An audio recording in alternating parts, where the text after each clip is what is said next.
Artinya kunut itu mempunyai 13 makna.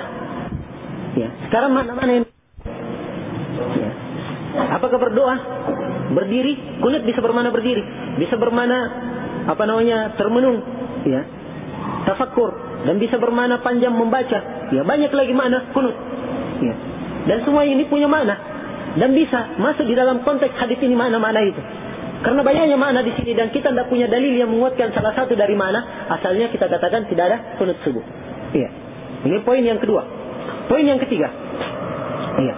Di dalam hadis Tariq bin Ashyam, salah seorang sahabat, beliau ditanya oleh anaknya, "Wahai ayahku, apakah ada kunut subuh di subuh hari?"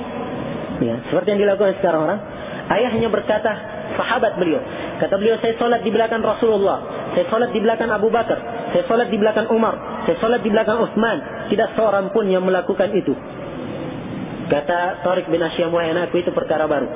Andai kata itu baik, tentunya para sahabat sudah melakukannya. Ya. Para sahabat sudah melakukannya.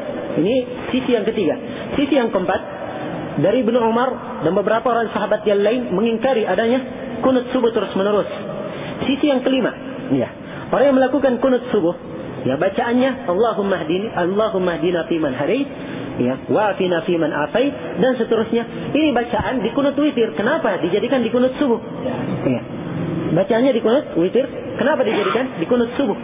Ya. Baik, ini dari sisi yang kelima. Dari sisi yang keenam, andai kata kunut subuh itu ada riwayatnya, ya, tentunya kan begitu. Iya, ini masalah salat. Salatnya Nabi itu diriwayatkan puluhan sahabat tentang cara salat Nabi. Apalagi ini salat subuh dihadiri oleh para sahabat. Andai kata kunut subuh memang ada, maka akan tersebar dalam hadis yang sangat banyak. Kenapa hadis kunut subuh cuma satu dalam hadis Anas bin Malik, dan itu pun yang meriwayatkannya rawi lemah. Ya. Andai kata memang itu adalah perkara yang terkenal, ya, kan begitu. Nah, akan disaksikan oleh sahabat dan banyak sahabat yang bercerita, banyak sahabat yang menyampaikannya. Ya. Ini menunjukkan bahwa hal tersebut adalah perkara yang tidak disyariatkan. Dan ini insyaallah ta'ala yang benar, bahwa kunut subuh itu adalah perkara yang tidak disyariatkan dan perkara yang baru, tidak pernah dilakukan oleh Rasulullah, ya, dan para sahabatnya. Mudah-mudahan Allah Subhanahu wa taala menunjuki kita semua di atas jalan yang lurus. Dan seorang itu kalau mengerjakan suatu ibadah sesuai dengan yang dituntunkan, itu lebih baik daripada dia menambah sesuatu yang tidak dituntunkan. Ya, letihnya dia di dalam suatu tambahan tidak ada tuntunannya, itu sangat jelek sekali dan membahayakannya. Kurangnya dia di dalam ibadah, yang ibadah itu sebenarnya sudah cukup, cuma dia peringkas, itu lebih baik daripada orang yang memperpanjang tetapi menambah. Nah, ya, ini kaidah umum di dalam syariah. Karena itu kata para ulama, al-iqtisadu fis sunnah khairun min ijtihadin fil bid'ah. Hemat di dalam sunnah itu lebih baik daripada bersungguh-sungguh semangat dalam melakukan bid'ah. Ya. Baik. Pertama, katanya kenapa Salafi terlalu banyak mengambil pendapatnya Imam Ahmad? Apakah Ahmadiyah? Ya salah ya, kalau mengikuti pendapat Imam Ahmad ini namakan Hambaliyah, bukan Ahmadiyah. Kalau Ahmadiyah di zaman ini terkenal suatu kelompok sesat, ya, yang disebut dengan Al-Qadiani, ya. Ahmad Al-Qadiani yang mengaku Nabi, itu yang dinamakan Ahmadiyah. Ya. Jangan tertipu ya, Ahmadiyah ada juga di Indonesia ini. Itu kelompok kafir keluar dari Islam, sebab mengaku ada Nabi selain Nabi Muhammad sallallahu alaihi wasallam. Madhab itu madhab Hambali, itu madhabnya Imam Ahmad bin Muhammad bin Hanbal Asy-Syaibani Al-Baghdadi Al-Iraqi. Ya. Itu Imam Ahmad rahimahullah ta'ala. Dan kita memang kadang menyebut nama atau pendapat Imam Ahmad, ya. Tapi bukan artinya imam yang lain kita tidak pakai, sering, ya. Kita mengambil dari semua madhab, ya, semua madhab. Dan madhab Salafi itu adalah madhab yang sudah lama, ya, madhab yang sudah lama. Sebab Salafi itu apa maknanya? Mengikuti para ulama salaf. Para ulama salaf siapa? Para sahabat, para tabi'in, dan orang-orang yang mengikuti mereka dengan baik. Karena itu madhab salaf itu sudah ada sebelum lahirnya Abu Hanifah, sebelum lahirnya Imam Ahmad, sebelum lahirnya Imam Malik, sebelum lahirnya Imam Syafi'i. Sudah ada. Ya, itulah agama yang dibawa oleh Rasulullah sallallahu alaihi wasallam, cuma diringkas dengan kalimat ringkas Salafi, begitu saja. Ya. Sebab Nabi sallallahu alaihi wasallam mengatakan, "Fa innahu ni'mas salafi ana lak." Ya, sungguhnya saya adalah sebaik-baik salaf bagi kamu. Beliau namakan dirinya salaf, begitu. Jadi ini dari sisi penisbatan. Ya. Adapun hakikatnya adalah Islam yang hakiki yang dibawa oleh Rasulullah sallallahu alaihi wasallam 14 abad yang lalu tanpa penambahan dan tanpa pengurangan. Karena itulah prinsipnya mengikuti Al-Qur'an dan Sunnah sesuai dengan pemahaman Rasulullah dan para sahabatnya dan orang-orang yang mengikuti mereka dengan baik yang dijamin dalam hadis, khairun nasi qarni tsumma alladziina yalunakum tsumma alladziina yalunahum. Sebaik-baik masa adalah sebaik-baik generasi kami, kemudian generasi setelahnya, kemudian generasi setelahnya. Adapun pendapat Imam Ahmad, memang kalau kita lihat dari sisi madhab fikih, 4 madhab, madhab Hanafiyah, madhab Malikiyah, madhab Syafi'iyah, dan madhab Hanbaliyah, dan kita uraikan dari awal kitab fikih sampai akhir, memang yang paling banyak benarnya di madhab Hanbaliyah. Ya. Memang yang paling banyak benarnya di madhab Hanbaliyah. Tapi bukan artinya Imam Ahmad semuanya benar. Tidak. Kadang kebenaran Imam Ahmad pegang, itu juga yang dipegang oleh imam yang lain. Ya, sama pendapatnya. Kadang Imam Ahmad di sini disalahkan oleh para ulama yang benar pendapat imam yang lain. Tapi yang diikuti di sini bukan imamnya, yang diikuti adalah dalilnya dari Al-Quran dan Sunnah. Sebab para imam 4 ini melarang. Ya, kata mereka haram hukumnya mengambil pendapatku tanpa mereka tahu dari mana saya ambil. Harus tahu apa dalilnya. Ya, dikembalikan kepada dalil, bukan mengikuti madhab. Ya, baru masuk Islam kamu harus ikut madhab Syafi'i. Ya. Begitu diajari oleh sebagian orang-orang Indonesia kepada Muslim, orang Muslim di Jepang. Ya, bayangkan di Jepang diajari begitu, baru masuk Islam diajari sama orang Jawa, kamu masuk Islam dengan madhab Syafi'i. Ya. Akhirnya bikin mereka pusing. Ya, mereka tulis surat pertanyaan kepada seorang ulama, ya, dengan nama Sultan Al-Ma'sum. Akhirnya dikaranlah buku oleh beliau dengan judul Hadiyatus Sultan ila Muslim Yaban. Hadiahnya Sultan untuk Muslim Yaban, ya, Muslim Jepang. Ya, maksudnya tidak ada itu harus berpegang dengan satu madhab. Semua imam madhab kita hormati, kita lihat pendapatnya, tetapi kita kuatkan sesuai dengan dalil dari Al-Quran was Sunnah menurut kaidah mereka sendiri, menurut kaidah 4 imam itu sendiri. Ya, demikian. Jadi ini sisi melihat. Jadi asalnya kita tidak melihat madhab. Asalnya kalau seorang menyampaikan pendapat, dilihat yang disampaikan tersebut dengan dalil dari Al-Quran dan Sunnah Rasulullah Sallallahu Alaihi Wasallam yang sahih. Wallahu taala alam. Yang kedua banyak. Ya. Dan tidak semua orang bisa untuk berijtihad. Ya. Dalam beberapa masalah, dan masalah-masalah yang tempat berijtihad itu berbeda-beda.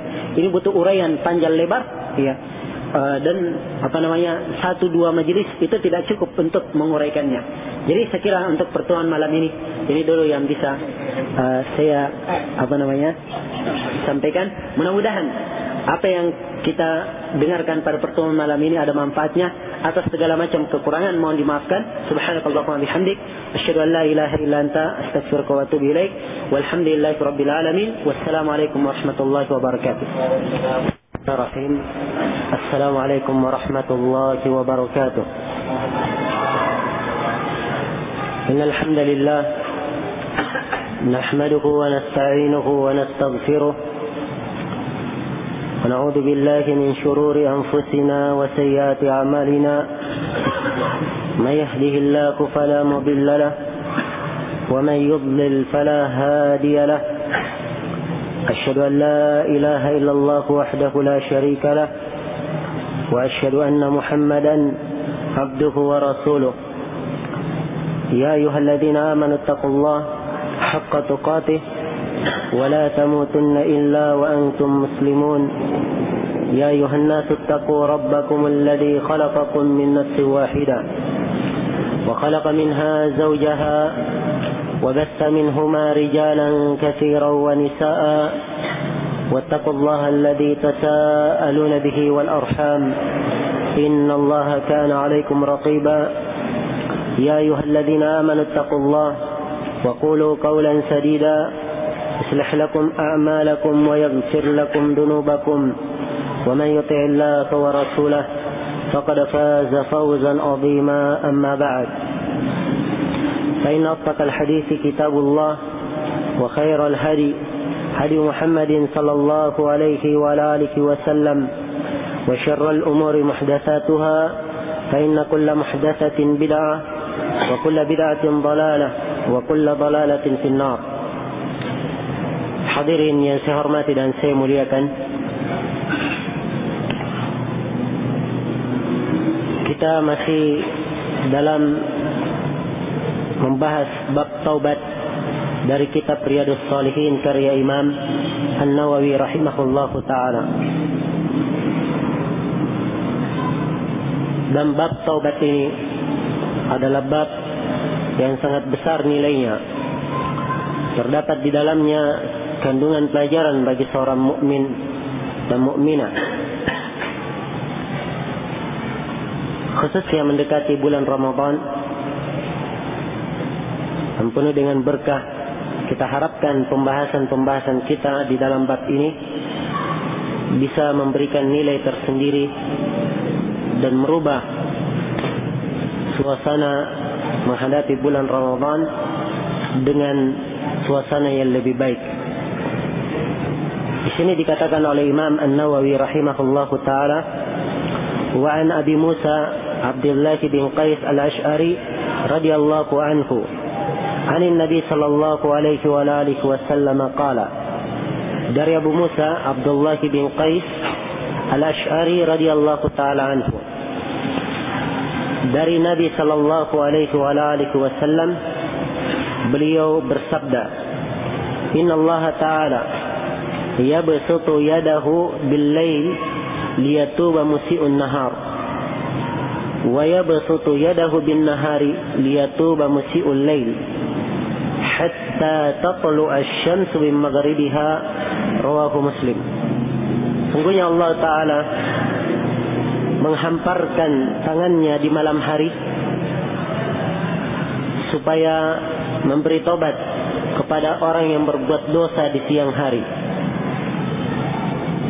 Dan Allah menghamparkan tangannya di siang hari untuk memberi tobat orang yang berbuat jelek di malam hari.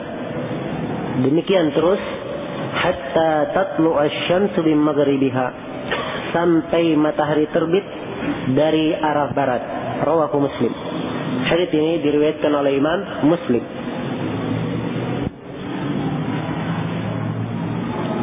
Hadits ini menunjukkan kepada kita luasnya rahmat Allah Subhanahu wa taala yang terus-menerus memberikan tobat kepada hambanya sepanjang belum tertutup pintu tobat tersebut.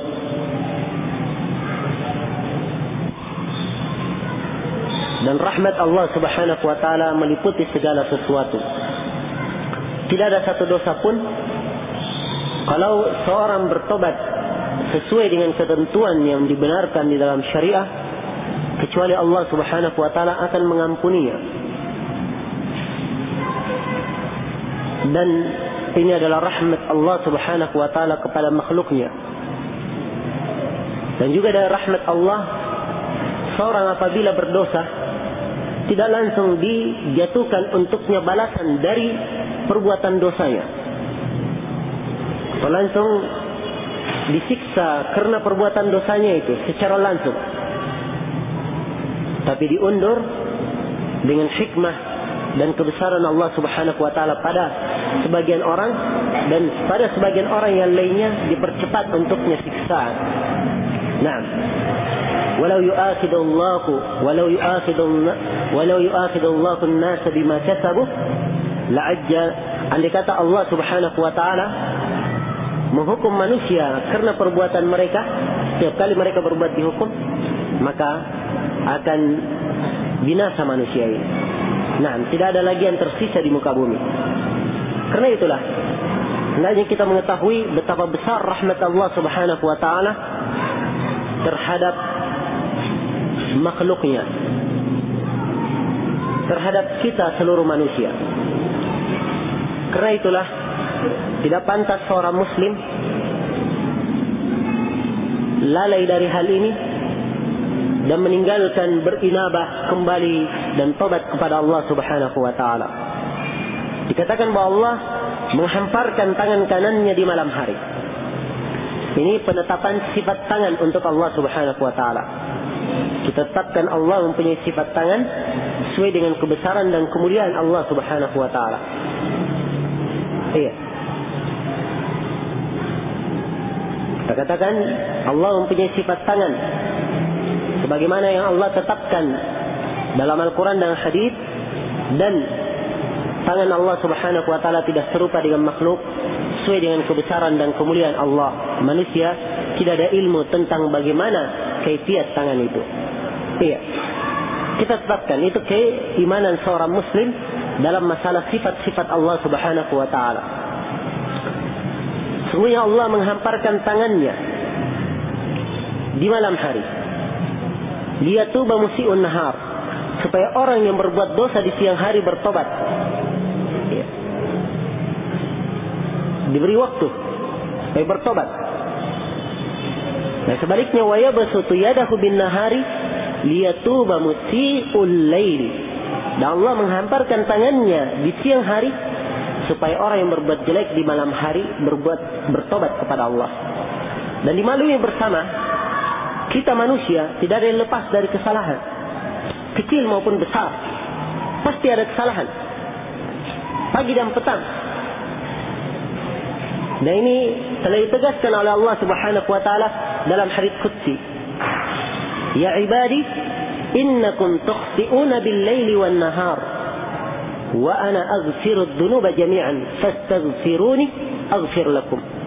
Baik sekalian hambaku, sungguhnya kalian berbuat salah siang dan petang, dan saya mengampuni semua dosa. Karena itulah meminta ampunlah kalian kepadaku, niscaya saya akan mengampuni kalian. Ya. Jadi hamba itu tidak lepas dari kesalahan,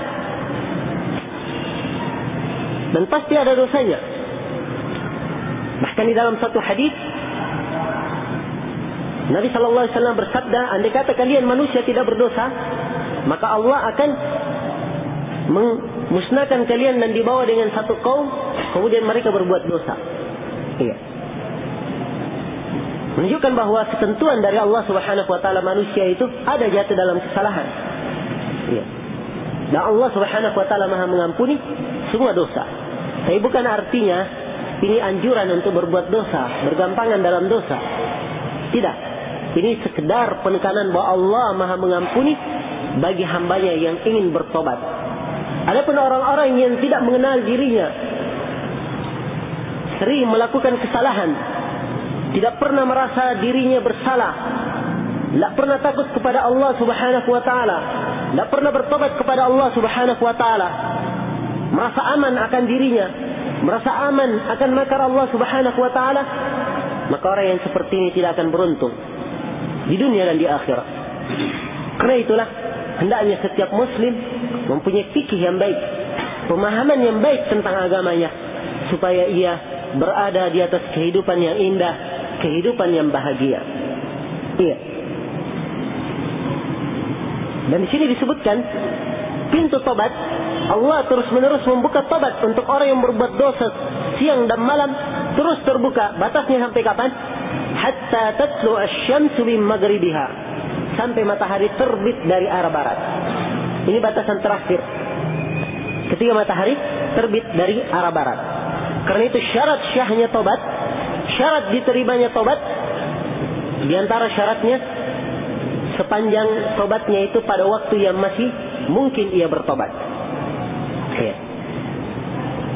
Waktu seorang itu masih mungkin bertobat itu pada dua waktu. Waktu yang pertama pada saat muncul tanda-tanda hari kiamat yang besar, seperti terbitnya matahari dari arah barat, keluarnya binatang dari bumi. Ya. Binatang keluar dari bumi berbicara kepada manusia. Kalian, kebanyakan manusia tidak beriman kepada Allah. Keluar binatang berbicara. Kalau sudah keluar, orang beriman tidak ada lagi manfaat keimanan. Ya. Pada waktu itu. Maka tobat itu disyaratkan, selain dari syarat yang kita sebutkan pada pertemuan yang telah lalu, diharuskan ikhlas, haruskan dia berlepas, mencabut dirinya dari perbuatan dosa itu. Kemudian yang ketiga, dia harus menyesali perbuatannya. Yang keempat, dia harus berazam, berniat dengan sungguh-sungguh di dalam dirinya tidak akan mengulangi dosa itu lagi. Syarat yang kelima, masih ada waktu. Tobatnya diterima sepanjang masih ada waktu untuk bertobat. Ya. Yaitu sepanjang belum muncul tanda-tanda hari kiamat yang besar, ya, sebelum terbitnya matahari dari arah barat, dan sepanjang ruh belum sampai di tenggorokan. Ini dua syarat, semuanya akan disebutkan di sini oleh Imam Nawawi Ya, dalam 3 hadis. Kemudian hadis berikutnya kata beliau, wa an Abi Hurairah radhiyallahu anhu qala. Dari Abu Hurairah radhiyallahu taala anhu beliau berkata, qala Rasulullah sallallahu alaihi wasallam. Rasulullah sallallahu alaihi wasallam bersabda, "Man taba qabla an tatlu asy-syamsu min maghribiha, taballahu alaihi." Rawahu Muslim. Siapa yang bertobat sebelum matahari terbit dari arah barat, maka Allah Subhanahu wa taala memberikan tobat kepadanya. Dimaklumi bersama matahari terbit dari arah timur, terbenam di barat. Apabila matahari sudah terbenam di barat, maka sudah terbit dari arah barat, maka itu adalah tanda hari kiamat yang besar. Sebab tanda hari kiamat itu terbagi 2. Ada tanda-tanda kecil, ada tanda-tanda besar.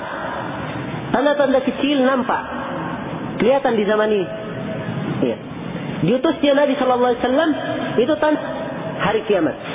Ya. Perempuan lebih banyak dari jumlah laki-laki. Ya. Kemudian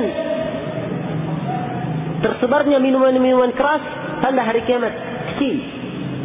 Nampak di zaman ini, kelihatan. Ya. Jangan tersebar. Ya, punya pengumuman-pengumuman di jalan-jalan, terang-terangan. Kemudian banyaknya pembunuhan, nampak. Ini adalah sebagian dari tanda-tanda hari kiamat yang kecil. Dan ada tanda-tanda besar. Nah, inilah salah satunya disebut di sini adalah terbitnya matahari dari arah barat. Dalam Al-Quran dikatakan, "Yauma ya'ti ba'du ayati rabbik la yanfa'u nafsan imanuha lam takun amanat min qablu aw kasabat fi imaniha khaira." Hari tatkala datang sebagian tanda-tanda Rabbmu, tanda-tanda hari kiamat besar, sebagian datang. Pada hari itu la yanfa'u nafsan imanuha. Hari itu keimanan tidak akan bermanfaat untuk seorang manusia. Ya. Tidak bermanfaat untuk jiwa. Lam takun amanat min qabl. Kalau dia tidak beriman sebelumnya, atau kasabat fi imaniha khaira, atau dia berbuat baik dalam keimanan. Ya, kalau sebelumnya dia tidak beriman, kemudian setelah muncul tanda hari kiamat ini baru dia sadar rupanya benar ini, waktu itu tidak ada lagi ya, kesempatan sadar tobat. Nah, pada waktu itu tidak ada lagi kesempatan. Ya. Tidak diterima lagi tobatnya. Yang bermanfaat kalau dia beriman sebelumnya. Kalau dia beriman sebelumnya, pas lihat tanda itu semakin menambah keimanannya. Seperti ini bagus. Karena itulah hendaknya setiap muslim berusaha membenahi dirinya. Berusaha membenahi dirinya dengan amalan-amalan yang salih untuk dia bawa menghadap kepada Allah Subhanahu wa taala. Iya. Baik. Hadis yang ketiga atau hadis selanjutnya kata Imam An-Nawawi rahimahullah, wa an Abi Abdurrahman Abdullah bin Umar ibn al-Khattab radhiyallahu anhuma anin Nabi sallallahu alaihi wasallam qala. Dari Abu Abdurrahman Abdullah bin Umar bin Khattab radhiyallahu anhuma, dari Nabi sallallahu alaihi wasallam beliau bersabda, "Inna Allah azza wa jalla yaqbalu taubatal 'abdi ma lam yughargir." Sungguhnya Allah azza wa jalla menerima taubat seorang hamba sepanjang dia belum yughargir. Ya. Al-gargarah itu artinya nyawa sampai di tenggorokan. Itu yughargir, gargarah. Ya, jadi Allah menerima taubat seorang hamba sepanjang nyawanya belum sampai di tenggorokan. Kalau sudah sakratul maut, ya, maut sudah di depannya, baru dia bertobat, dia akan bermanfaat keimanannya. Iya. Nah, keimanannya tidak bermanfaat. Iya.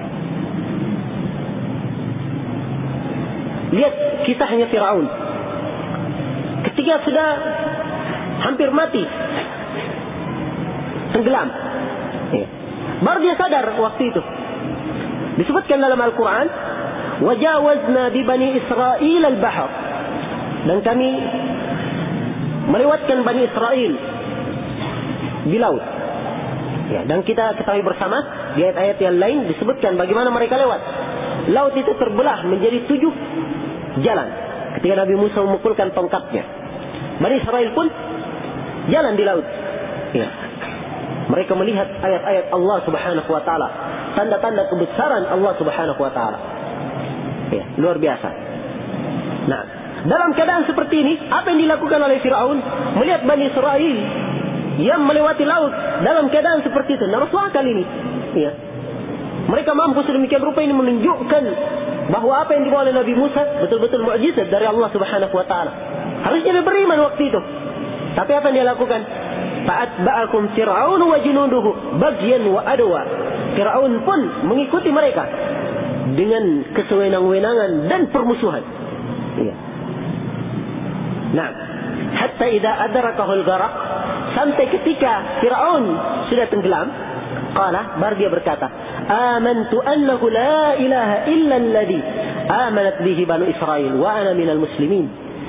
Katanya Fir'aun, saya beriman bahwa tidak ada yang berhak disembah kecuali yang sembahan yang Bani Israel beriman kepadanya. Dia beriman kepada Allah Subhanahu wa taala, beriman dengan agama Nabi Musa. Baru dia sadar dalam keadaan seperti ini apa manfaatnya ucapannya dan nyawanya sudah ditenggorokan. Maka Allah Subhanahu wa taala berfirman, al-ana wa qad asaita qablu wa kunta minal mufsidin. Sekarang kamu ingin bertobat padahal kamu sebelumnya sudah bermaksiat dan kamu termasuk orang yang berbuat kerusakan. Ya. Andai kata tobatnya bukan dalam keadaan seperti ini, dalam keadaan belum sakarat, dia bertobat dan beriman kepada Allah, niscaya akan diterima. Tapi Fir'aun tetap terhukumi kafir dan tidak bermanfaat ucapannya ini tatkala ia mengucapkan tobatnya dalam keadaan sudah sedemikian rupa, nyawa sudah di depan matanya. Tidak bermanfaat sudah. Iya. Baik. Kemudian Allah Subhanahu wa taala berfirman, "Fal yawma nunajjika bi badanik." Maka pada hari ini kami selamatkan engkau dengan badanmu. Ya, maksudnya setelah dia tenggelam badannya terjaga. Litakuna liman khalfaka ayah, supaya kamu menjadi peringatan bagi orang-orang di belakang kamu. Ya. Wa inna katsiran minan nasi an ayatina laghafilun. Sungguhnya kebanyakan dari manusia lalai dari ayat-ayat kami. Subhanallah. Sini hadirin yang saya hormati dan saya muliakan. Kita lihat bagaimana Allah Subhanahu wa taala menjadikan hikmah pelajaran bagi kita kaum muslimin pada kisah Firaun ini. Ya. Dia diterima tobatnya sebab ia mengucapkan hal tersebut dalam keadaan sedemikian rupa. Karena itu Nabi sallallahu alaihi wasallam menegaskan, "Innallaha la yaqbalu taubatal 'abd ma lam yughargir." Ya. Sungguhnya Allah Subhanahu wa taala yaqbal, menerima tobat seorang hamba sepanjang nyawanya belum sampai di tenggorokan. Kalau sudah nyawa sampai di tenggorokan, ketika sakratul maut datang menjemput, malakul maut sudah datang menjemput, baru dia sadar, baru dia tobat kepada Allah Subhanahu wa taala, tidak ada manfaatnya tobat itu. Iya. Tidak ada manfaatnya. Penyesalan itu pasti dialami oleh setiap insan ketika sakrat, muslim maupun kafir, baik maupun fajir. Adapun orang yang baik, dia menyesal kenapa dia tidak beramal sebanyak mungkin. Yes. Adapun orang yang fajir, penyesalannya berlipat ganda. Yes. Karena itulah sepanjang Allah Subhanahu wa taala masih memberikan kepada kita kesempatan, masih memberikan kepada kita waktu untuk bertobat, sepanjang hayat masih di badan kita, dan Allah masih memberikan detak napas kepada kita, maka hendaknya seluruh hal tersebut kita gunakan di dalam membersihkan lembaran-lembaran kehidupan kita yang setiap dari kita yakin bahwa ada goresan-goresan hitam di situ. Dan ada kesalahan-kesalahan yang kita lakukan. Karena itu kita bertobat kepada Allah Subhanahu wa taala dengan sebenar-benar tobat dan berusaha untuk meninggalkan seluruh dosa, bersungguh-sungguh untuk tidak meninggalkan, untuk melakukan dosa, bersungguh-sungguh dalam hatinya tidak akan melakukan dosa lagi. Iya. Taubatan nasuh, taubat yang jujur pada seorang hamba, taubat yang sempurna.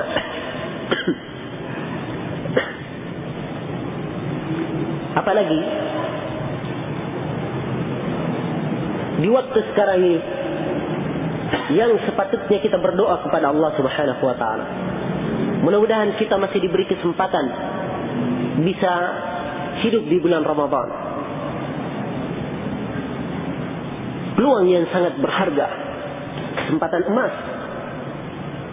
untuk setiap muslim beramal saleh,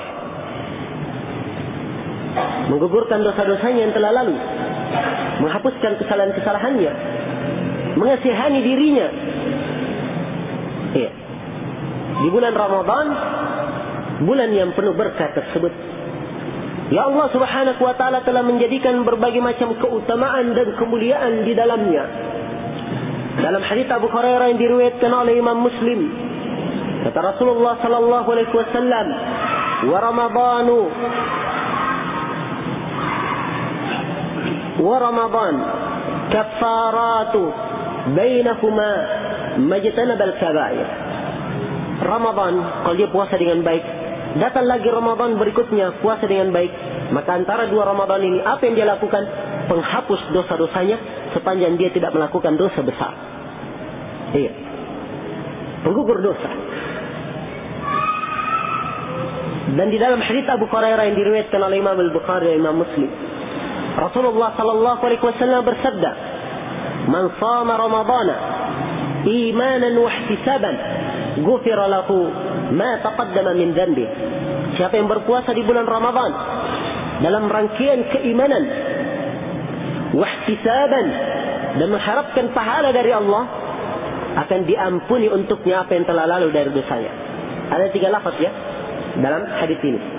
Ada siapa yang berpuasa Ramadan, ada yang siapa qiyamul lail, ya, salat malam Ramadan, ada yang siapa yang berdiri salat di malam Lailatul Qadar.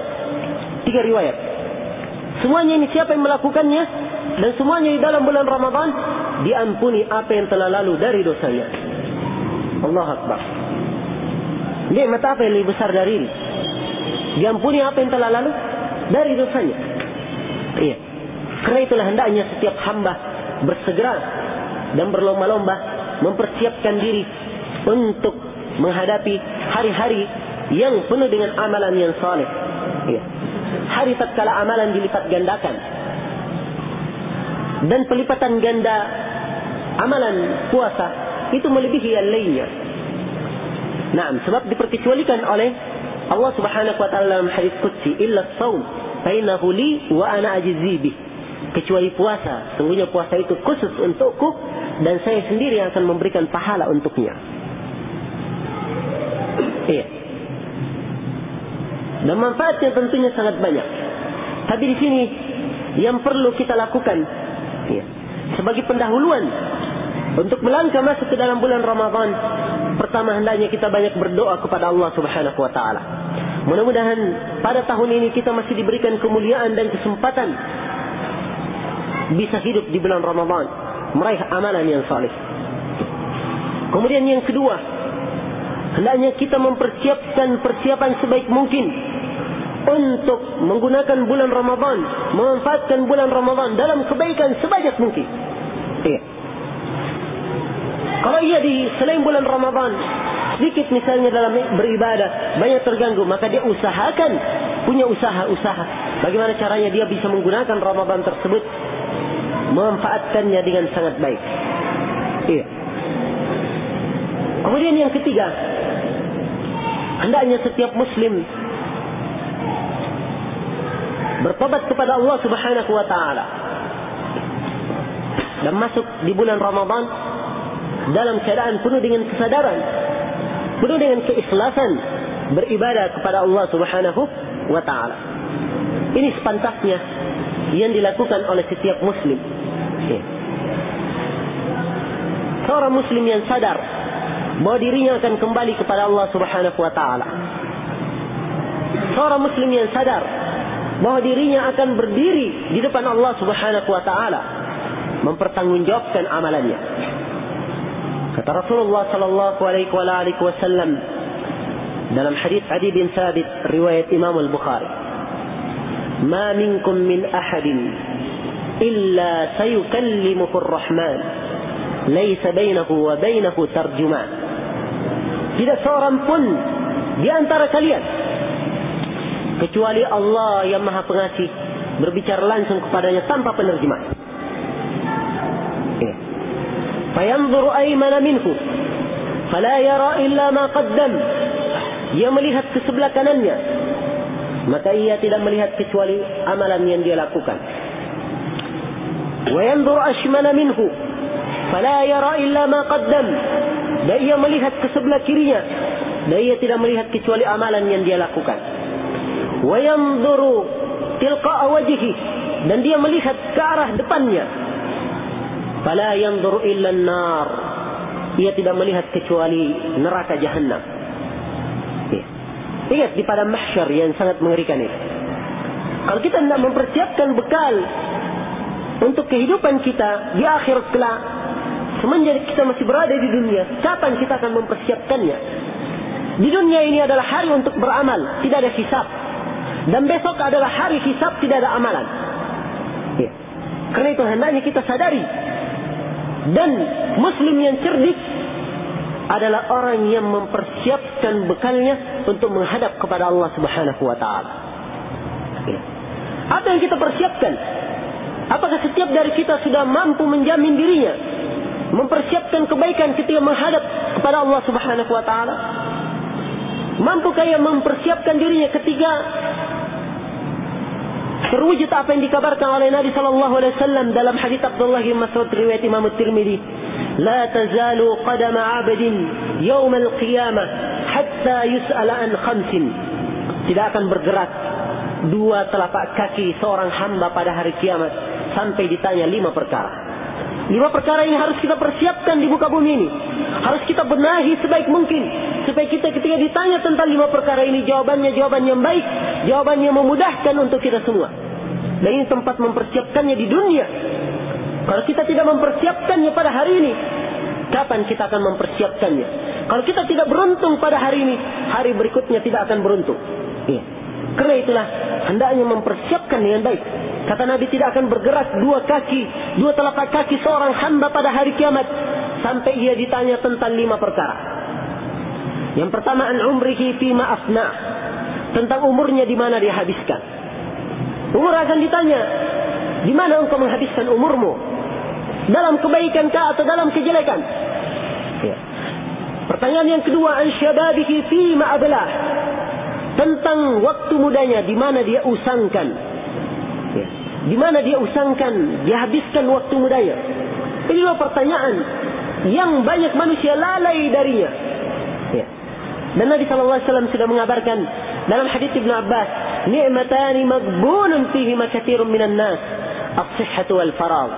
2 nikmat yang banyak manusia lalai dari 2 nikmat ini. Nikmat kesehatan dan nikmat waktu luang.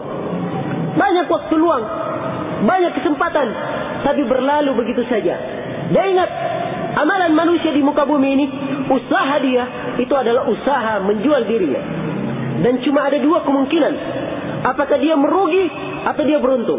Apakah dia membebaskan dirinya dari api neraka atau dia justru menghancurkan dirinya masuk ke dalam api neraka? Cuma 2 kemungkinan, tidak ada kemungkinan yang ketiga. Kata Nabi sallallahu alaihi wasallam, "Kullun nasi yaghdu, fabai'un nafsahu famu'tikuha aw mubikuha." Setiap manusia itu berusaha. Setiap manusia berusaha di muka bumi ini. Fabai'un nafsahu, maka dengan usahanya dia jual dirinya. Famu'tikuha, ada yang dengan usahanya dia membebaskan dirinya dari api neraka, dan ada yang dengan usahanya dia menghancurkan dirinya masuk ke dalam api neraka, waliyadzubillah. Maka hanya 2 kemungkinan, dan tidak seorang pun di antara kita yang hadir dan yang hidup di muka bumi ini sekarang ini yang tahu di mana kedudukan kita dari 2 ini. Apakah kita orang yang merugi atau orang yang beruntung? Karena itu para ulama as-salaf rahimahullah ta'ala, mereka dalam keadaan seperti ini terus menerus takut akan dirinya, senantiasa muhasabah akan dirinya. Ya. Khususnya ketika menghadapi waktu-waktu peluang beribadah. Sebagian para sahabat ketika dalam keadaan sakit dia menangis terseduh-seduh. Ya. Tangisan yang luar biasa. Ditanya, kenapa engkau menangis? Katanya, 2 genggaman yang saya tidak tahu di mana saya dari 2 genggaman tersebut. Apakah saya ini berada dalam genggaman orang-orang yang menghuni surga atau dalam penghuni neraka, waliyadzubillah. Sadar mereka. Dan sungguh banyak di antara manusia yang tidak paham akan hakikat dari kehidupan ini. Ini misi dari kehidupan manusia, hakikat dari kehidupan manusia di muka bumi ini adalah untuk mempersiapkan bekalnya menghadap kepada Allah Subhanahu wa taala. Kun fid dunya ka'annaka gharib aw 'abiru sabil. Jadilah kamu di dunia seakan-akan kamu ini orang asing atau orang yang hanya sekedar berlalu saja. Kehidupan kita di dunia ini, sementara kita di dunia hanya sekedar berlalu atau orang asing mengambil bekal, lakukan perjalanan. Dan ingat, kehidupan kekal abadi adalah di akhirat. Dan di akhirat cuma 2 kemungkinan, orang merugi atau orang beruntung, penghuni surga atau penghuni neraka. Tidak ada kemungkinan yang ketiga. Nah, faminhum syaqiyyun wa minhum sa'id. Di antara mereka ada yang merugi dan di antara mereka ada yang beruntung. Ya. Dan setiap dari kita tidak ada yang menyelamatkan dirinya kecuali amalannya. Karena itulah beramallah sebaik mungkin. Ya. Gunakan waktu sebaik mungkin. Bertobat sesegera mungkin. Bertobat kepada Allah Subhanahu wa taala. Ya, kemudian menggugurkan apa yang telah lalu dengan amalan saleh. Menjaga salat 5 waktu secara berjamaah di masjid. Ya, melakukan salat-salat sunnah dia jaga dengan baik. Setelah itu banyak memohon dan meminta ampun kepada Allah Subhanahu wa taala. Ya. Dia ketuk semua pintu-pintu kebaikan sesuai dengan kemampuannya. Kalau dia diberikan kemampuan masuk di pintu ibadah, di pintu salat, dia ketuk pintu salat, masuk ke pintu salat. Dia lakukan amalan-amalan kebaikan dalam salat. Apakah salat wajibnya, salat sunnahnya. Ya. Dia mampu di pintu puasa, dia berpuasa. Banyak puasa yang disunnahkan. Kalau dia memang mampu dalam hal tersebut, dia diberikan harta oleh Allah Subhanahu wa taala, dia gunakan hartanya dalam kebaikan. Ya. Dia mampu di bidang membantu kaum muslimin, dia gunakan seluruh kebaikan. Yang jelas dia gunakan seluruh waktunya dan dia upayakan semua waktunya. Setiap detik yang dia lakukan, setiap detik yang dia lalui, semuanya di atas ketaatan kepada Allah Subhanahu wa taala. Ini yang harusnya disiapkan oleh setiap muslim. Kalau kita tidak sadar akan diri kita semenjak hari ini, kapan lagi kita akan sadar?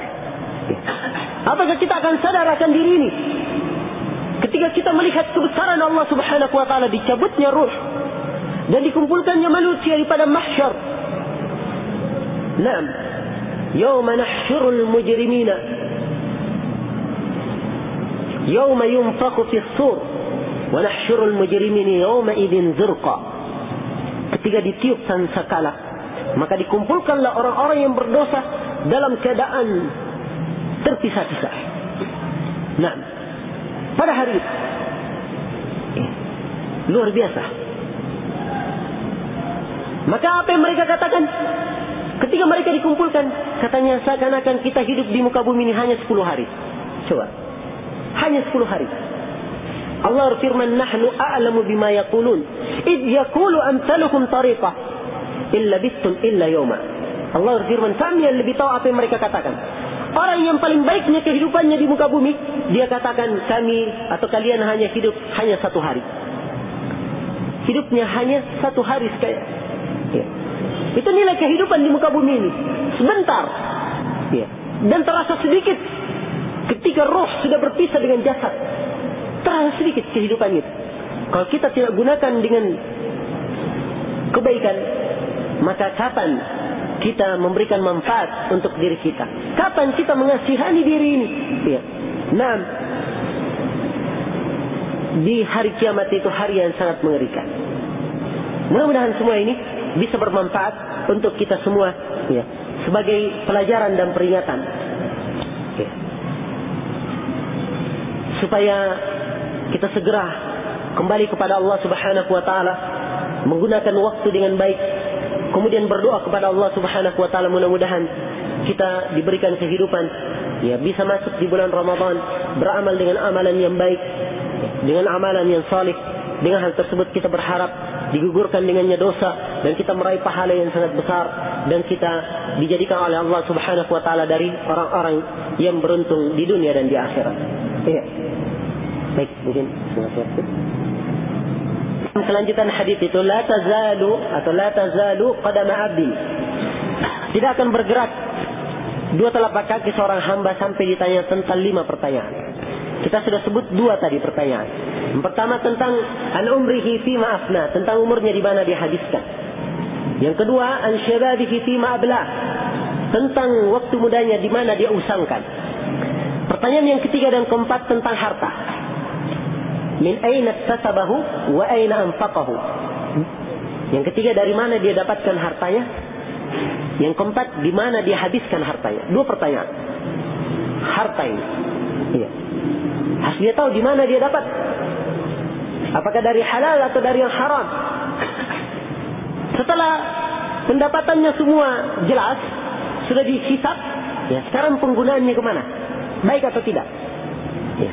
Karena itu hendaknya ditahu bahwa harta itu adalah fitnah. Ujian dari Allah Subhanahu wa taala. Kalau kita gunakan dalam kebaikan, baik pula hasilnya. Kalau kita gunakan dalam kejelekan, jelek pula hasilnya. Maka hati-hati. Ya, jangan berkata ini harta saya mau gunakan ini, terserah saya. Saya tidak dapat kejelekan. Tidak seperti itu. Harta ini akan dihisab. Sampai Nabi SAW mengabarkan bahwa penduduk sorga, orang-orang fakir, orang-orang miskin, masuk ke dalam sorga 500 tahun sebelum orang kaya masuk sorga. Kenapa bisa seperti itu? Orang kaya terlalu banyak perhitungannya. Orang miskin cepat. Selesai. Karena keutamaan seperti ini, sebagian para ulama salaf itu punya harta mereka. Punya harta tapi tidak pernah kena zakat. Bagaimana caranya? Punya harta tidak pernah kena zakat. Hartanya banyak, berlimpah ruah, tapi tidak pernah kena zakat.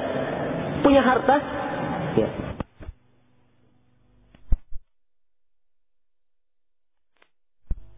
Habis diserahkan lagi.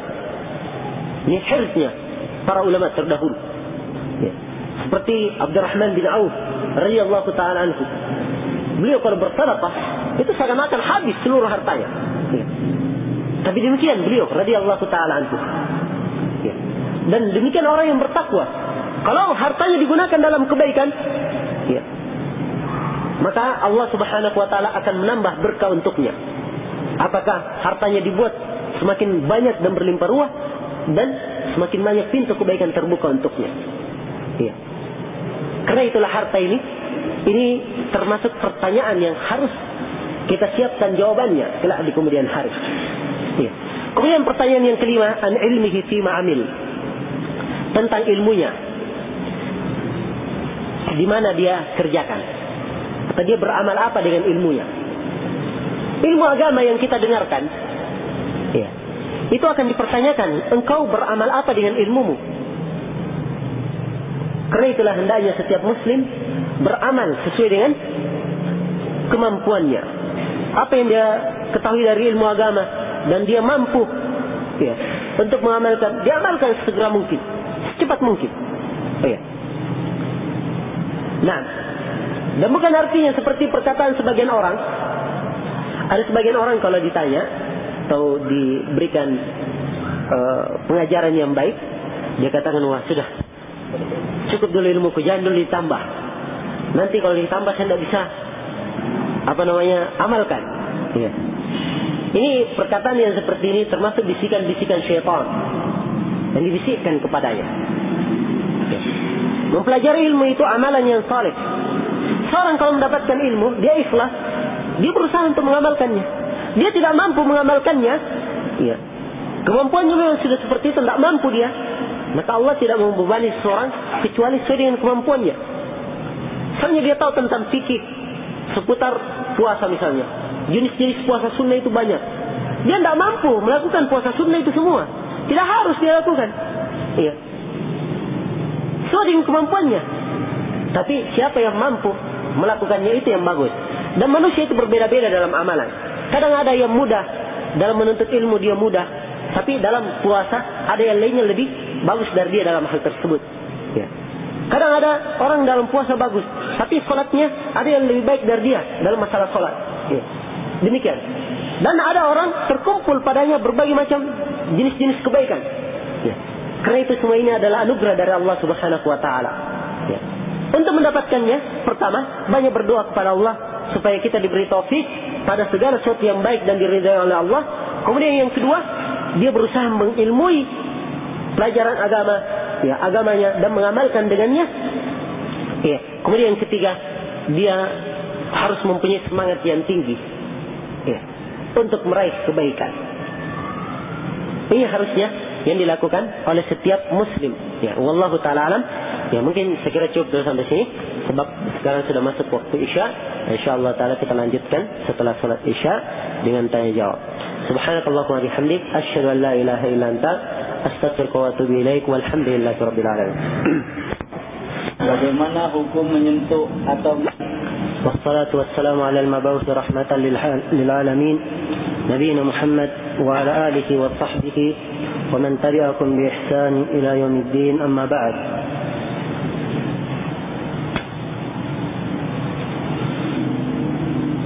Adapun menyentuh atau memegang Al-Quran tanpa wudu, maka hukumnya adalah makruh.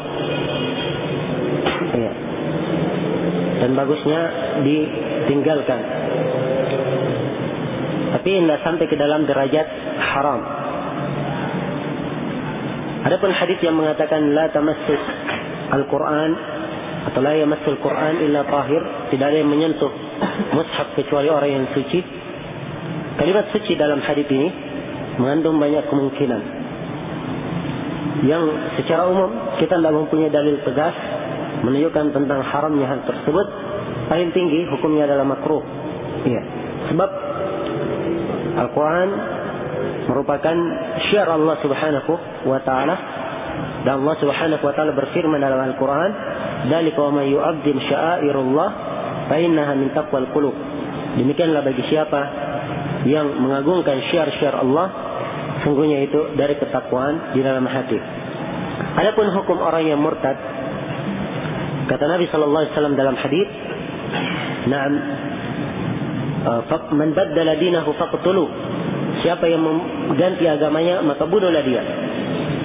Ini apabila ia berada di negara Islam dan hal tersebut diketahui oleh pemerintah, maka pemerintah yang membunuhnya. Sebab ini termasuk penerapan hukum, dan penerapan hukum itu di tangan penguasa, bukan di tangan setiap orang. Adapun orang muslim biasa, maka kewajiban dia adalah menasihati, mengingatkan. Ya. Adapun membunuh, maka itu adalah di tangan penguasa. Wallahu ta'ala alam. Bagaimana hukum membaca doa Nashhadu an la perkara yang tidak mempunyai dasar yang benar dalam hadis Rasulullah sallallahu alaihi wasallam. Yang disyariatkan dalam hadis, setelah selesai salat tarawih, diterangkan dalam hadis riwayat Abu Daud, Nabi sallallahu alaihi wasallam mengucapkan Subhanal Malikul Quddus 3 kali. Itu yang diucapkan setelah tarawih. Ya, dan di bacaan yang ketiga dipanjangkan suaranya. Jadi Subhanal Malikul Quddus, Subhanal Malikul Quddus, Subhanal Malikul Quddus. Yang ketiga dipanjangkan. Nah, itu yang ada dalil yang sahih tentang doa setelah tarawih. Adapun selain dari itu, maka itu termasuk perkara yang tidak mempunyai tuntunan yang benar dalam agama. Wallahu ta'ala alam. Bagaimana tanda-tanda seorang yang mendapatkan malam Lailatul Qadar? Lailatul Qadar itu adalah malam yang tidak diketahui di mana letaknya secara pasti. Yang jelas dia di 10 malam terakhir. Ya. Adillah menunjukkan bahwa tempat paling kuatnya muncul di malam-malam ganjil. Dan di malam-malam ganjil kebanyakan dalil menunjukkan paling kuatnya di malam ke-27. Tapi mungkin selain dari malam 27, mungkin di malam 29, mungkin di malam 25, ya, dan seterusnya. Iya. Adapun tanda-tandanya, nggak bisa dikatakan seorang itu mendapatkan Lailatul Qadar. Mempunyai tanda tersendiri pada dirinya. Terangkan dalam hadis bagaimana tanda Lailatul Qadar. Kalau di malam hari itu, suasana malam itu seakan-akan agak terang. Kemudian udara berhembus, angin di malam itu tidak ada, sehingga daun-daunan tidak bergerak, ya, dengan hembusan angin atau yang semisal dengannya. Dan yang paling kuatnya mengetahui tandanya yaitu setelah malamnya. Di siang hari ketika matahari terbit, di pagi hari ketika matahari terbit, matahari itu tidak mempunyai cahaya yang menyilaukan. Bercahaya bersinar, cuma tidak menyilaukan. Itu tanda yang paling jelasnya. Tapi ini setelah berlalu malamnya. Ya, karena itulah pada malam 10 malam terakhir, usahakan seluruh waktu malam digunakan dalam ketaatan dan ibadah. Dan Nabi SAW kalau sudah masuk di malam 10 malam terakhir, beliau i'tikaf, kemudian beliau mengikat kain sarungnya dan beribadah dengan ibadah yang sangat banyak di malam itu. Sebab siapa yang beribadah di malam Lailatul Qadar, maka seakan-akan dia beribadah di 1000 bulan. Itu keutamaannya, bukan keutamaan tersendiri. Ya, kalau dia dapat Lailatul Qadar, seakan-akan dia di atas bulan, seakan-akan begini dan seterusnya. Itu adalah khurafat yang tidak ada dasarnya. Ya. Lailatul Qadar itu seperti yang kita gambarkan tadi. Wallahu ta'ala a'lam. Ustaz, saya minta nasihat. Apabila saya mendengar tentang kehidupan akhirat, hati saya sangat takut dengan api neraka. Tapi kalau saya ingat dunia dan perhiasannya, saya rasa perasaanku biasa-biasa saja. Iya. Yang saya nasihatkan, hendaknya setiap muslim berusaha untuk bertakwa kepada Allah Subhanahu wa ta'ala. Seorang muslim itu harus terkumpul padanya 3 sifat, 3 perkara yang tidak boleh terpisahkan. Yang pertama, al-mahabbah, kecintaan kepada Allah Subhanahu wa ta'ala. Yang melakukan semua perkara di atas dasar cinta kepada Allah Subhanahu wa ta'ala. Kemudian yang kedua, dia lakukan amalan karena mengharap pahala dari Allah Subhanahu wa ta'ala. Ini ar-raja, harapan. Kemudian yang ketiga, rasa takut. Ia lakukan amalan-amalan, dia tinggalkan larangan, semuanya karena takut kepada Allah Subhanahu wa ta'ala. 3 perkara ini harus ada pada setiap insan, harus seimbang. Kalau seimbang, insyaallah ta'ala seluruh perkaranya adalah baik. Iya. Dan kehidupan dunia bukan tercera secara mutlak, tapi memang dunia itu kalau ingin dibandingkan dengan akhirat, tidak ada bandingannya, tidak ada harganya dunia itu. Sampai Nabi SAW pernah berlalu di pasar, melewati kambing atau bangkai anak kambing yang cacat. Nabi mengangkat bangkai anak kambing ini, kemudian beliau berkata, siapa yang ingin membeli bangkai ini dengan harga 1 dirham, 1 mata uang perak, ya, murah sekali. Kata para sahabat, ya Rasulullah, ya, ini sudah meninggal, ya, jangankan kami beli, diberi saya tidak mau, ya, atau mengambilnya saya tidak mau. Kemudian Nabi berkata, kalau kita ambil saya tanpa harga. Kata, ya Rasulullah, kalau hidup saya belum tentu kami ambil, sebab bangkai, sebab anak kambing ini cacat. Ya. Kata Nabi SAW, wallahi lad dunya ahwanu indallahi min hadhil bahimah.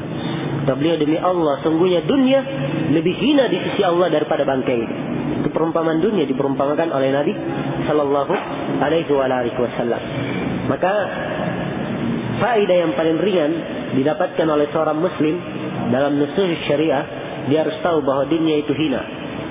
Tidak boleh melalaikan dia dari kehidupan akhirat.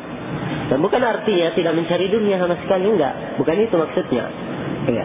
Tapi maksudnya, jadikanlah kehidupan duniamu untuk persiapan menyambut kehidupan akhirat. Wabtaghi fima ataka Allahu ad-daral akhirah wa la tansa nasibaka minad dunya. Carilah apa yang Allah datangkan untukmu dari kehidupan dunia, dan jangan kamu lupa bagianmu dari akhirat. Itu ayat menjadikan pokok dasar dalam masalah ini. Wallahu ta'ala alam. bolehkah kita mendoakan orang tua agar dosanya diampuni pada waktu kita menyambut Ramadan? Kapan awal puasa Ramadan dimulai? Iya.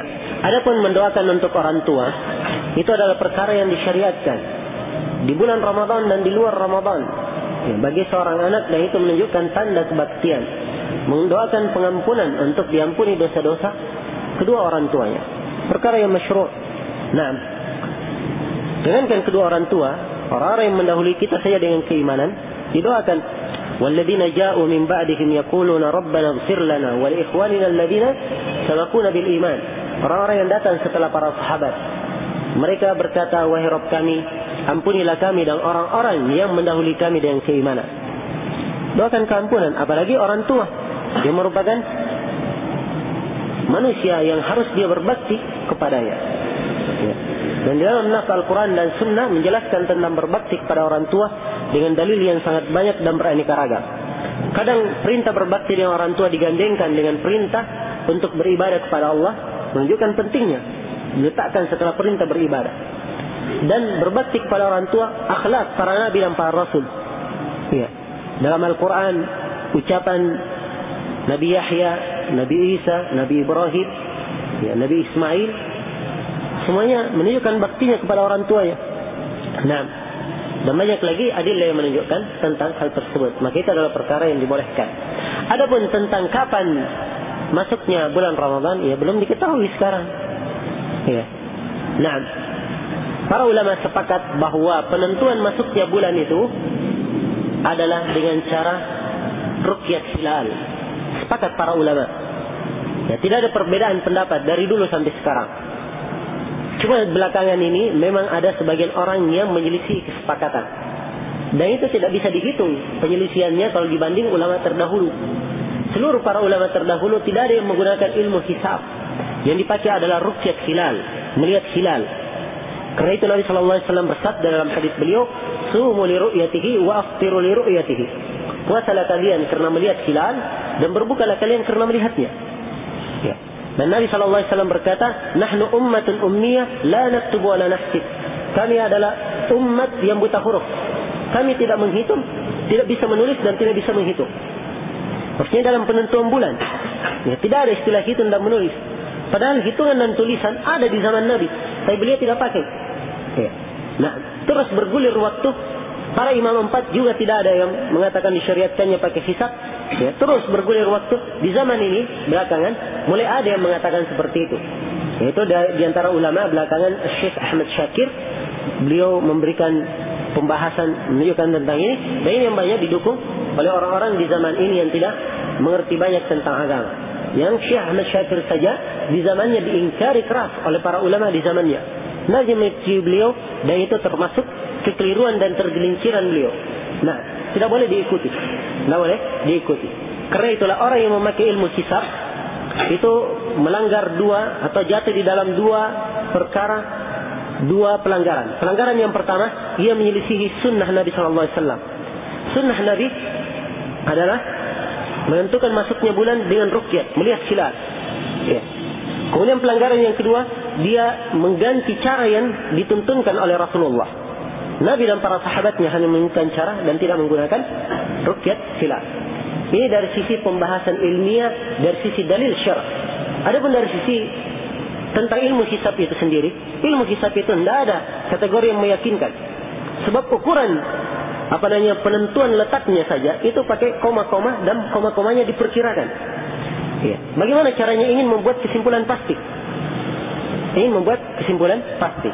Karena itulah tidak dipakai oleh para ulama dalam hal ini. Ini kesimpulan dari masalah ini, ya. Dan sebetulnya butuh pembahasan yang panjang. Cuma ini adalah kesimpulannya, dan saya tekankan bahwa ditentukan masuknya bulan itu dengan dua cara. Cara yang pertama, dilihatnya hilal. Pada hari ke-29 setelah matahari terbenam, tunggu sejenak.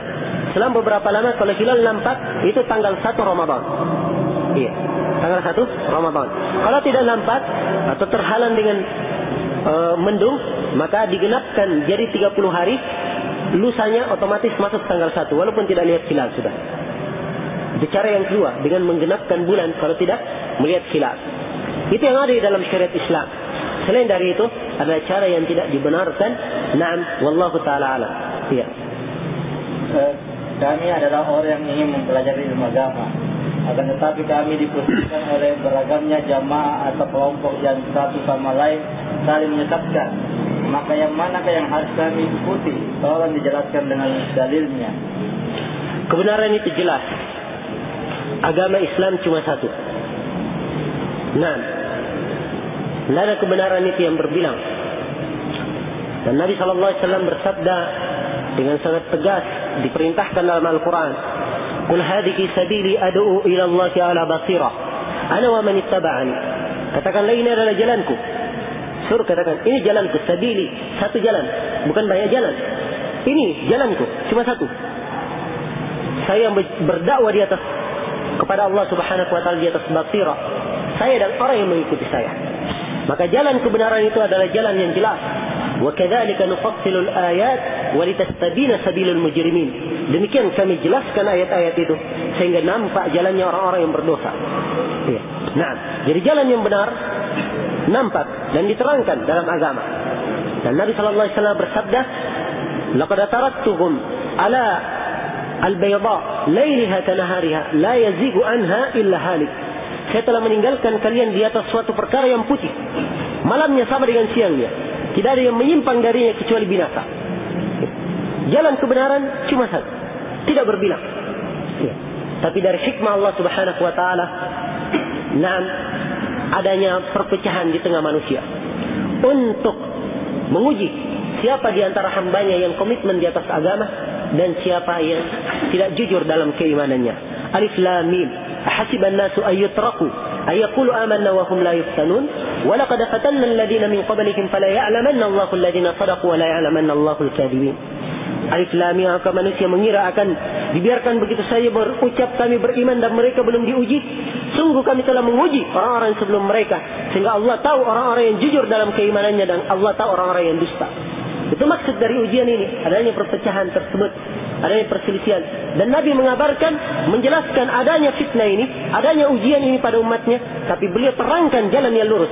Kata beliau, "Istaraqatil yahudu ala 71 firqah, wa istaraqatil nasara ala 72 firqah, wa sataftariqu ummati ala 73 firqah kulluha fin nar illa wahidah." Qila man hum ya Rasulullah? Qala hum al-jamaah wa fi riwayatin ma ana alaihi al-yawma wa ashabi. Telah terpecah orang Yahudi menjadi 71 golongan. Orang Nasara telah terpecah menjadi 72 golongan. Dan umatku, kata Nabi, akan terpecah menjadi 73 golongan. Lebih banyak lagi. Kemudian kata Rasulullah, semuanya di dalam neraka kecuali satu. Satu ini beliau tidak terangkan. Dan beliau tegaskan cuma satu, tidak dua. Ya. Dan diterangkan oleh beliau. Sebab ini jalan yang benar, jalan yang lurus, jalan yang terang. Kata beliau, illa wahidah. Ditanya Rasulullah, siapakah satu ini? Pertanyaannya siapa? Ingin tahu orangnya. Ya. Tapi Nabi tidak menyebut orang, tapi disebut dengan kriteria, disebut dengan ciri. Siapa yang berciri dengannya, maka dia adalah kelompok yang selamat. Kata Nabi SAW, kumul jamaah. Mereka adalah jamaah. Diterangkan dalam riwayat yang lain, yaitu orang-orang yang berada di atas apa yang aku berada di atasnya pada hari ini dan para sahabatku. Inilah yang diringkas oleh para ulama dengan mengikuti jalan para ulama as-salaf. Yaitu mengikuti Al-Quran dan Sunnah, mengikuti Al-Quran dan hadis Rasulullah SAW sesuai dengan pemahaman para sahabat. Ini jalan yang benar. Nah, jalan yang disepakati oleh para ulama bahwa kita wajib mengambil Al-Quran dan Sunnah sesuai dengan pemahaman para ulama as-salaf, para sahabat, para tabi'in dan orang yang mengikuti mereka dengan baik. Dalam Al-Quran diancam orang yang menyelisih jalan mereka. Setelah disebutkan kebaikan, keutamaan mengikuti jalan yang Allah Subhanahu wa taala berfirman, "Was-sabiqunal awwaluna minal muhajirin wal ansar walladzina tabaukum bi ihsan radhiyallahu anhum wa radu an wa 'adda lahum jannatin tajri tahtaha al-anharu khalidina fiha dzalikal fawzul 'adzim." Orang-orang yang terdahulu lagi pertama dari kalangan muhajirin dan ansar, para sahabat. Ini keutamaan untuk para sahabat. Setelah itu, dan orang-orang yang mengikuti mereka dengan baik. Jadi para sahabat dan orang yang mengikuti mereka dengan baik. Apa pahalanya? Allah ridha kepada mereka, mereka pun ridha kepada Allah. Satu, disiapkan untuknya surga-surga mengalir di bawahnya sungai-sungai. Dua, tiga, mereka kekal di dalamnya. Yang keempat, itu adalah keberuntungan yang sangat besar. Ini didapatkan oleh orang yang mengikuti jalannya sahabat Muhajirin dan Ansar. Siapa yang tidak ikuti, artinya 4 keutamaan dia tidak dapatkan. Bahkan di ayat yang lain diancam dengan ancaman yang sangat keras. Wa may yushaqiqir rasul min ba'di ma tabayyana lahul huda wa yattabi' ghayra sabilil mu'minin nuwallihi ma tawalla wa nuslihi jahannam wa sa'at masira. Siapa yang durhaka kepada Rasul setelah nampak baginya petunjuk dan mengikuti selain jalannya kaum mukminin waktu itu para sahabat, ya, maka kami akan membiarkan dia larut dalam kesesatannya, kemudian kami akan masukkan dia dalam neraka jahanam, dan itu adalah jelek tempat kembali. Ya. Dan dalam hadis yang mutawatir, Nabi sallallahu alaihi wasallam bersabda, khairun nasi qarni, tsumma alladziina yalunakum, tsumma alladziina yalunakum. Sebaik-baik manusia adalah generasiku, kemudian generasi setelahnya, kemudian generasi setelahnya. 3 generasi yang dikatakan sebaik-baik manusia. Karena itu Ibnu Qudamah dalam Dhammut Ta'wil, Ibnu Al-Qayyim dan banyak para ulama menukil kesepakatan seluruh para ulama dari dulu sampai ke zamannya tentang wajibnya mengikuti jalannya para sahabat radhiyallahu taala anhu. Iya. Karena itu jalan kebenaran cuma satu. Tidak boleh dikatakan berbilang. Iya. Adapun kelompok-kelompok yang ada itu adalah kelompok-kelompok yang memisahkan dirinya dari jemaah Rasulullah sallallahu alaihi wasallam. Maka kewajiban kita sebagai seorang muslim menasihati saudara kita supaya kembali komitmen kita kembali ke atas rel yang digambarkan oleh Rasulullah sallallahu alaihi wasallam, dan kita nasihati kaum muslimin untuk meninggalkan perpecahan, meninggalkan perselisihan, membuat kelompok-kelompok yang tidak di atas tuntunan yang digariskan oleh Rasulullah sallallahu alaihi wasallam. Tidak boleh ada partai-partai, tidak boleh ada jamaah-jamaah. Jamaah itu cuma satu, jamaahnya Rasulullah sallallahu alaihi wasallam. Ya, tidak boleh ada golongan-golongan. Golongan cuma satu, golongannya Nabi sallallahu alaihi wasallam. Naam. Partai tidak boleh ada partai. Naam. Golongan hanya satu, Hizbullah, cuma hizb Allah Subhanahu wa taala. Ya, yang ada. Apa yang terjadi ini semuanya yang kita lihat, banyaknya jamaah, banyaknya partai, kelompok, semua ini dari ciri yang tidak baik. Naam, Allah Subhanahu wa taala mengingatkan dalam Al-Qur'an, "Wala takunu minal musyrikin minal ladzina farraqu dinahum wa kanu syi'a, kullu hizbin bima ladaihim farihun." Jangan kalian termasuk orang-orang musyrik, yaitu orang-orang yang memecah belah agamanya sehingga mereka bergolong-golongan, ya, berkelompok-kelompok, dan setiap golongan merasa bangga dengan kelompoknya. Ini adalah masalah jahiliyah, ciri orang musyrikin, hendaknya dijauhi. Seorang muslim kembali kepada Al-Quran was sunnah. Kalau dia lihat ada perselisihan, maka kembalikan kepada Al-Quran dan sunnah. Fa in tanaza'tum fi syai' farudduhu ila Allah wa Rasul. Kalau kalian berselisih dalam suatu apapun, kembalikan kepada Allah dan Rasulnya. Ya. Adapun masalah hajar, hajar itu artinya menjauhi seseorang karena suatu maslahat syariat. Itu dibolehkan, tapi hukum dasarnya kaum muslimin itu semua harus diperlakukan dengan etika Islam. Idza huyitum bi tahiyatin fahayyu bi ahsani minha aw rudduha. Kalau kalian diberi salam, maka jawablah dengan yang lebih baik atau yang semisal dengannya. Perintah Nabi sallallahu alaihi wasallam. Dan hak muslim atas muslim yang lainnya, 6, salah satunya, idza sallama alayka faradda alayhi salam. Kalau dia memberi salam, maka jawablah salamnya. Iya, itu hak seorang muslim. Asalnya dijawab salamnya. Demikian pula senyum, ya, kepada seorang muslim. Itu adalah akhlak yang baik. Kata Nabi sallallahu alaihi wasallam dalam hadits Abu Dzar riwayat Muslim, "La tahqiranna minal ma'rufi syai'an walau an talqa akhaka biwajhin talh." Jangan kamu menghinakan suatu kebaikan walaupun sedikit. Walaupun itu hanya berjumpa dengan saudaramu dengan wajah yang senyum, wajah yang cerah. Ya. Itu asalnya ciri seorang muslim yang baik. Tapi bisa keluar dari asal ini kalau ada maslahat syariat yang dibenarkan. Apa itu? Yaitu orang yang membuat perkara baru dalam agama, atau orang yang membuat suatu penyimpangan yang butuh diberi pelajaran sehingga orang ini bisa menjadi baik. Ya. Seperti Nabi sallallahu alaihi wasallam di perang Tabuk. Ada 3 orang sahabat yang mengaku di depan Nabi bahwa mereka hadir, tidak ikut di perang Tabuk dan tidak punya udzur. Nabi sallallahu alaihi wasallam mengeluarkan hukum apa? 3 orang ini tidak boleh didekati. Kalau dia memberi salam, tidak boleh dijawab salamnya. Ya. Terus berlangsung itu. Selama dekat dengan kaum muslimin, beri salam, tidak ada yang jawab salamnya. Ya. Ia datang, perkumpulan kaum muslimin lagi duduk, langsung berpencar kalau mereka datang. Perintah Nabi. Ya. orang diperlakukan sedemikian rupa. Sampai ke hari 40, turun lagi perintah Nabi sallallahu alaihi wasallam, istrinya tidak boleh mendekatinya. Ya. Nah, tidak boleh melayaninya. Ya. Terus berlanjut sampai 50 hari 50 malam. Baru turun perintah, mereka sudah diberi tobat oleh Allah Subhanahu wa taala. Ada masalah syariatnya dengan hal tersebut. Mereka ini 3 orang ini betul-betul tobat ya, kepada Allah Subhanahu wa taala dan jujur dalam tobatnya. Subhanallah. Ini punya maslahat.